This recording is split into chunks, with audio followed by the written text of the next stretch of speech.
Parang change. Meron si Pao. Nakabalik na sa ganggahan niya. Eh, naging 40. Look na kaya mo, kung na agad. Ha? Tinikaw kayo ni, ni Doc. Ha? Andrew ata. Hindi, Ay, ako pala. Ay, ako pala.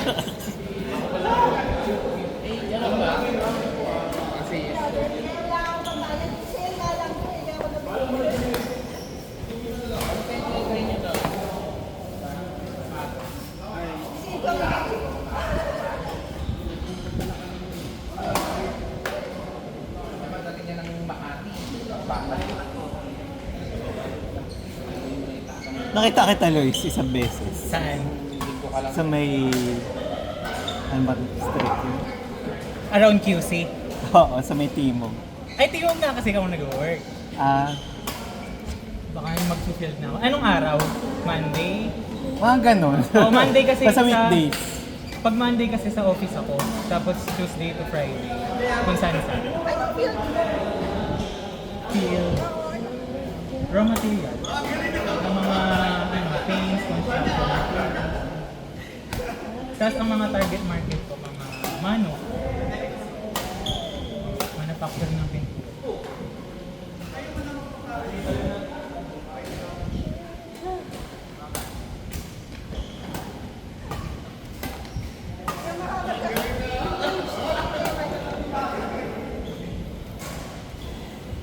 Kumakain kayo sa, basta karinderya.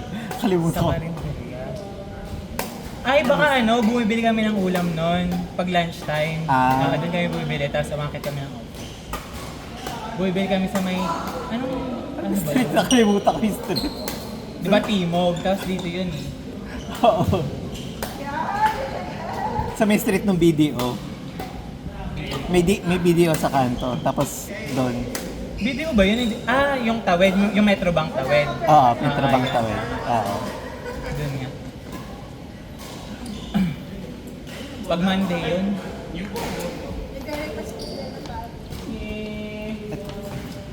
Ito. bukas, Timog na naman ako. Ah. Reporting kasi yun pag Monday. Report.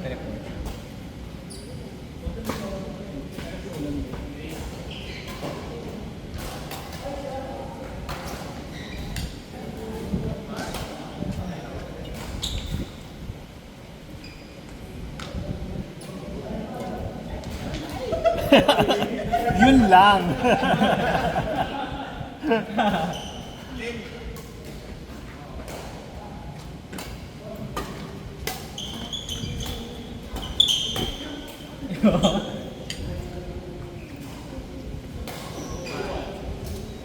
Sinakyan mo papunta dito.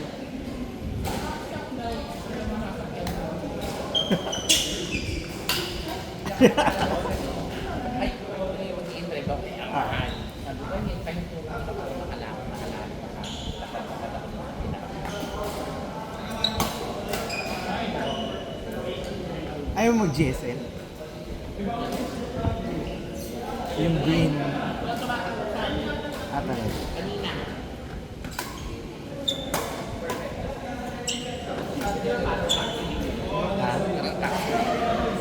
Oo, parang ganun.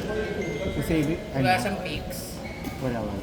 Pakinggan yun na yung parang lumabas sa pwede.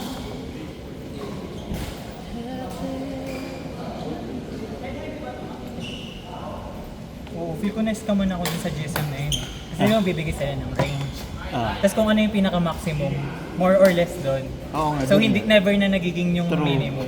True, never. Kaya scam din eh. Mas basta ka dito. Kaya nga para mas okay na rin mag-ano na lang. Yung grab ko. Kasi minsan grab biglang baba eh. Pag magbabayad ka pa doon, kailangan mo panuntayin yung mag-generate yung code. Tapos meron pang additional sila. Yung nag-additional sila ng service charge eh. Ay, ngayon? O yung parang sa payment. May additional na 29.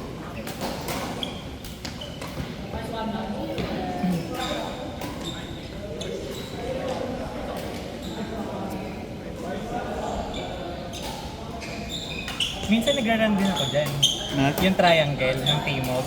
Ah. Tapos, panay, Mother Ignacia. Tapos dito, tapos ganun. Kasama ko mga ka-workmates. Run. Ako tanghali, naglalakad ako.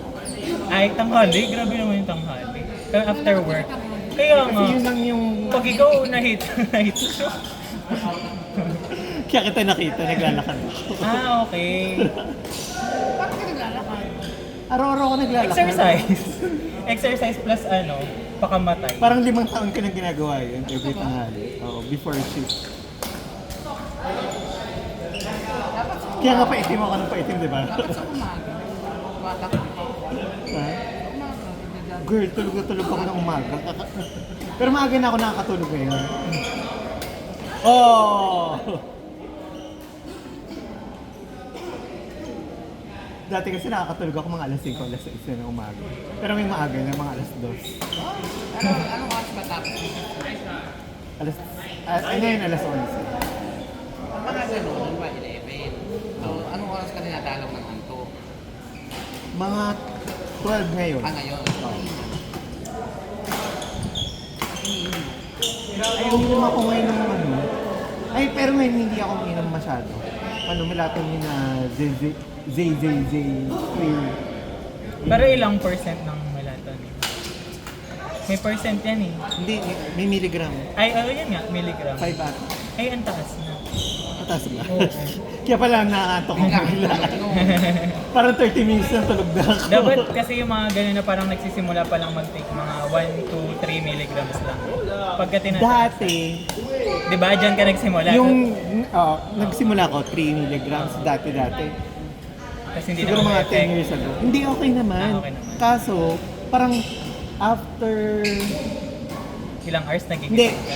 Makatulog ako ng 7 hours. Sakit ang ulo ko. Ah, Bakit? Bitin? Parang ganun lagi. para pag dun sa 5 milligrams, okay naman. Ngayon, oo. Siguro dahil mataba na ako.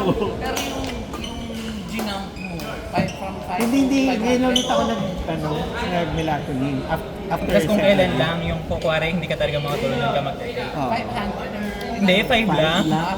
Hindi na nagising yan. True. Suicide.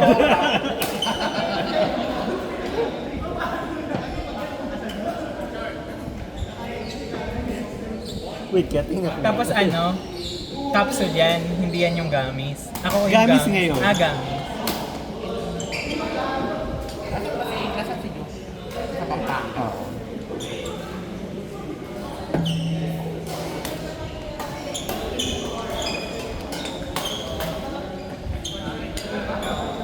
Dati tablet. Parang tablet. Capsule yung sleep parang acid. Alam mo capsule. yung sleep acid, mga ganun. Hindi ko Mga capsule na-try yung yung mga- sleep acid.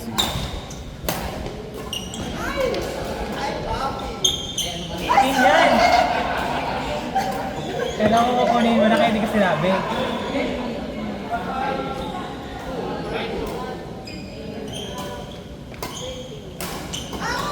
Pero nagpaplanong akong resign ulit. Kasi may nag-o-offer sa akin. May nag-o-offer naman kasi sa akin na mas maganda yung benefit. Sa naman, sa BGC. Kasi doon sa current work ko ngayon, tinay ko siya kasi nga wala akong work that time. So, syempre, lunok muna, lunok pride. Sige, para magka-work.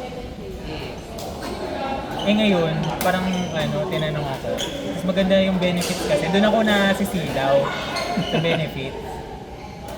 Like, upon hire mo, may mga HMO ka na, life insurance, mga ganun. Ba't dito wala? Wala, as in. Eh, kaya pala. Kaya nga, di ba? Valid naman. Parang contractual siya lalabas. Ganun. Oo, ganun.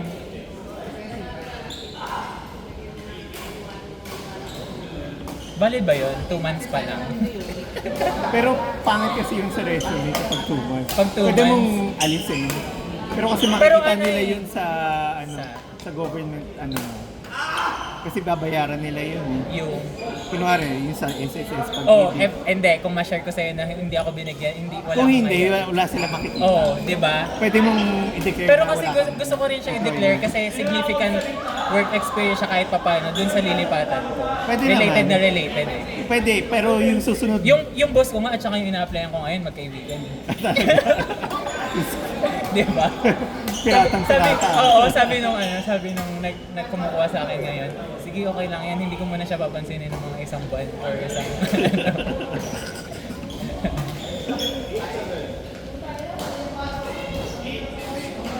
Nagpasa na ako ng resume, parang entertain ko lang hanggang interview, ganyan. Tapos kung sure na, edi ko. Pero kung...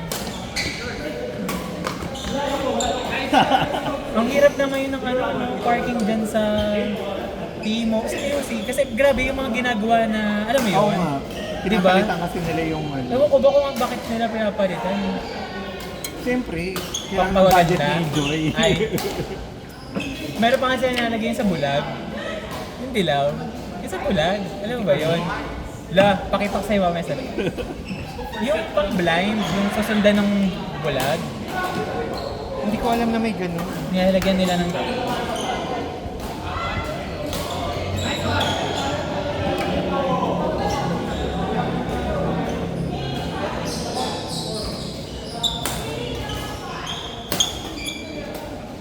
Ay, hindi mababa pala.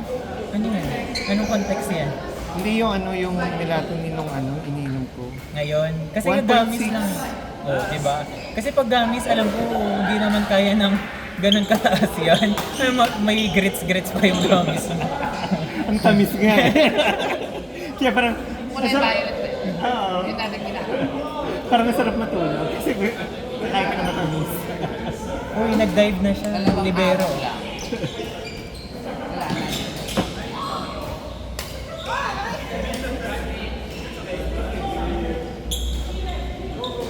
Grabe naman yung train. Pinadapa. Ay, oo, dami naman si Coach. Sino yan si Coach? Ano yun?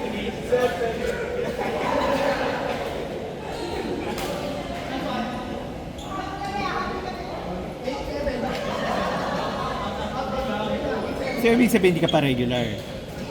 Hindi, okay lang pala. Kaya nga, di ba, sa phase ng on probation, pwede kang magpa-regular or hindi magpa-regular. True. Kaya nga eh. Sinabi ko na din dun sa applyan ko na pwede po ba parang before ako mag-regular dun ako magpasok, sabi na kailangan na daw talaga nila. Isa yung opportunity. Di ba?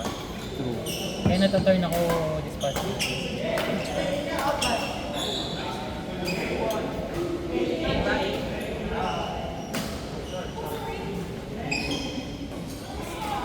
May pakotse din. Ganun din naman ba? Kung makikita mo talaga yung list of benefits dun sa current and pipiliin mo talaga yung nag-offer sa akin ngayon. Ang nag-hold back na lang sa akin, yung utang na loob. Kung papairaling ko yung gano'n. Kasi possible na sa akin yan, dilaban, di ba? Na, True. nung time na kaya, ganyan. Pero kasi sa panahon ngayon, sa ekonomiya ngayon, papairalin ko yung gano'n.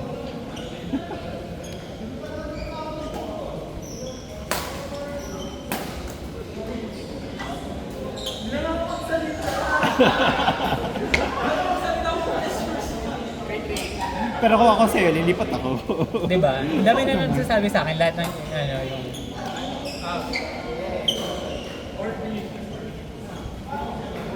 Ikaw, anong opinion? Ay, nadig. Bilang HR. Ay, HR siya. Sige. Kasi gusto niya lumipat, nakapasok niya pa lang sa bagong company niya. 2 months pa lang siya, tapos may nag-offer siya na bago sa bilang company. Marami niyang benefits agad. Pagpasok niya pa lang, may HMO, may government, ganyan. Mandated benefits.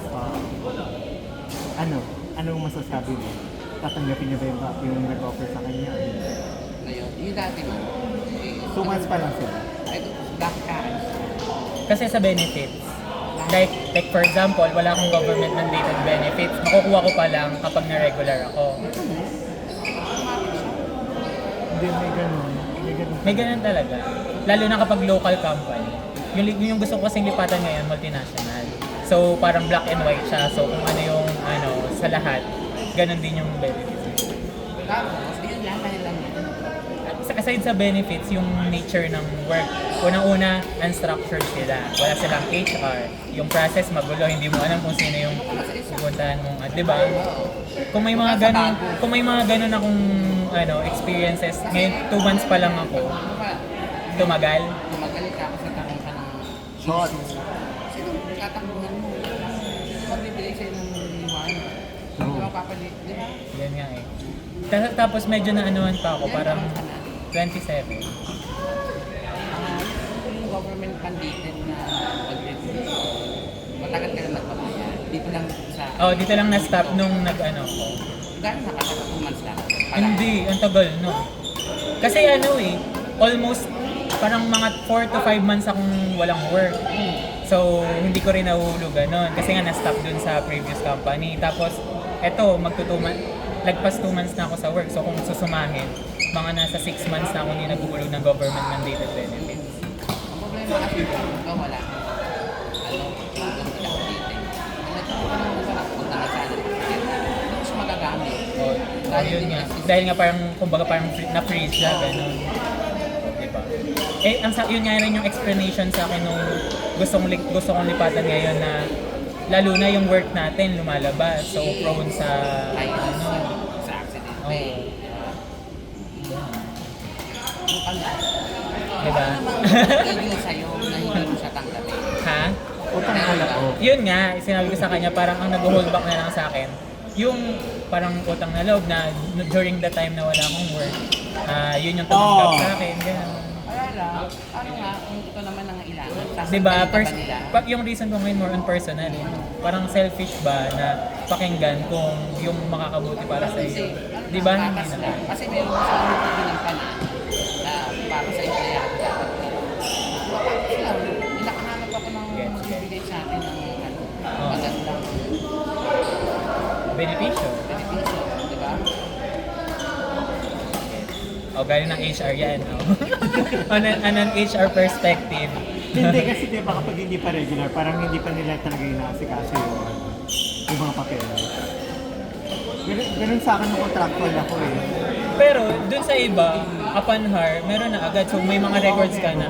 Kasi nung simula ako sa lahat ng work ko never akong na-pending sa rin. Lalo na kung HR, no? Actually, teacher talaga. Oo. Preschool teacher. Kasi yung una kong work is preschool. Huwag mo i-upload mo na to, ha? Ano natin? I-blink. Oh. Classroom teacher ako. May benefits ako. Diba? Dapat binibigay kasi Nag-ship agad. ako ng career. Nagpunta ako ng bangko. Binayaran pa ng bangko yung buwang, yung ano pag na-miss. Kasi hindi naman agad-agad. Binayaran nila. Diba? Hindi ko na-experience na hindi binabayaran. Kasi alam ko nga mali. Ngayon ko lang nalaman na meron pa ng mga May ganun po. May ganun. Lalo Hindi na, naman siya illegal. Hindi. Una kong company ganun. Tapos nung nag-contractual ako, ganun din. Hanggat hindi ako nasa 6 months, wala akong SSS. Wala akong ganun. Oo, kasi expense din ng company. True. Kasi, 500 ang contribution. Halimbawa, 500 ang contribution natin as employee. Sila, times 1,000 sa kanila. inaano din. Kaya nga, May legality niya kung may isa din yun yung sa laban ko if ever na na sabihin ko na siya sa boss ko na yun naman sir, wala pa naman po akong parang naiiwang parang files na kumbaga sa kanila. Wala pa silang na-upload. Kung meron man siguro yung ano ko lang. Wala nga kami payslip doon. Oo. Oo. Paano kung magre-reklamo kayo magdodora kaya meron silang Kaya nga, walang payslip. Parang pumapasok lang sa akin yung sweldo ko tsaka yung allowance ko. Uy, kahit naman ang contractual ako, may payslip ako. Ang may payslip lang sa amin yung commission. Yung commission payment Commission pa talaga yung payslip. Kapag ngayon wala. Kasi yun yung isa sa mga... Kasi siguro dahil fix naman yung ano namin. So ano yun? Paano kung may walang late, walang absent? Wala. Kahit umabsent ka. Hindi, umabsent, kakaltasan ka. Pero kung mag-late ka. Ay, ikaw na. Dok, ikaw ulit. Okay na naman. Tama ko bakit? Siya, si Andrew. Kayo singles daw. Ay, ba't? Ay.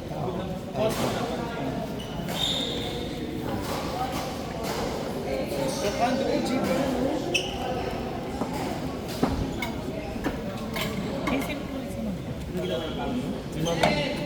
Palo-palo muna kayo. Maligo mo tayo.